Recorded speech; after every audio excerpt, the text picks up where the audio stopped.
Hi again, it's Maura Sarah from the Cherry Room. I wanted to read to you one last story before Pesach begins. It's called If You Give a Frog a Piece of Matzah. This is the front of my book, this is the back, and this is my spine. The author is Rachel Shifra Tal, and the illustrator who colors my story is Carrie Truth. Here we go. If you give a frog a piece of matzah, he'll want to know the story behind it. You'll tell him that the Jews were slaves in Egypt. He will listen with both of his frog ears. He will want to know if the Jews were freed.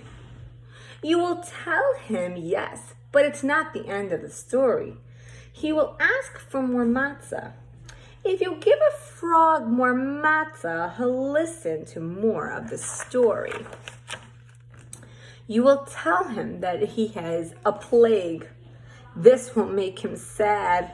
You will apologize, but first he will need some more matzah. If you give a frog more matzah, he will want to hear more about his plague. You will tell him about the frogs who covered Egypt. He will puff up his frog chest in pride. But you will tell him that his plague was not the first. He will want to be first. You will tell him you cannot change the story. You will tell him the Almighty sent 10 plagues against Egypt, and the waters of Egypt turned to blood. This will remind him of grape juice. If you give a frog some grape juice, he will want to hear about the other plagues. You will tell him of the lice that jumped all over Egyptians. He will get hungry. He will want you to get him some lice to eat. You will tell him that he cannot eat the plagues. He will get mad. You will give him more grape juice. If you give a frog more grape juice, he'll want to listen to the 4th plague. You will tell him of the wild animals that bit the Egyptians. He will get scared. He will want to sit close to you for the next plague. You will tell him of the Egyptians' animals dying. He is an animal. You will tell him he's not from Egypt and that he is a frog. This will make him feel better, but he first will need more matzah. If you give a frog more matzah, he'll ask about the 6th plague. You will tell him about the boils that covered the Egyptians. He has some boils. You will tell him it was warts. This will make him sad again, so you will rush him to tell him the next plague. You will tell him the hail of fire that crashed from the sky. He will run and hide under your plate. He will want you to pass him more matzah.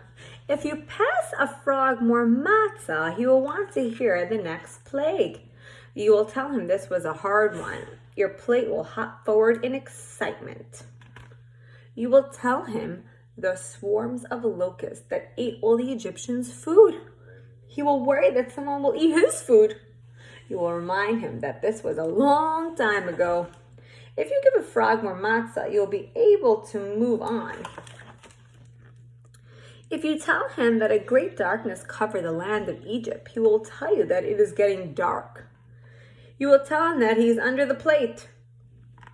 He will come out only if you tell him the last plague and give him a little more matzah. If you give a worried frog more matzah, you can finish telling him about the plagues. You will tell him of the most frightening plague of all. You will tell him that all of the firstborn Egypts died. He is the firstborn. You will tell him not to worry because he is a frog. You will tell him that the Almighty saved the Jews from the terrible fate. He will want to be Jewish, and you will be happy because you already are. The end. Hope you enjoyed the story. Have a kosher Chag Sameach.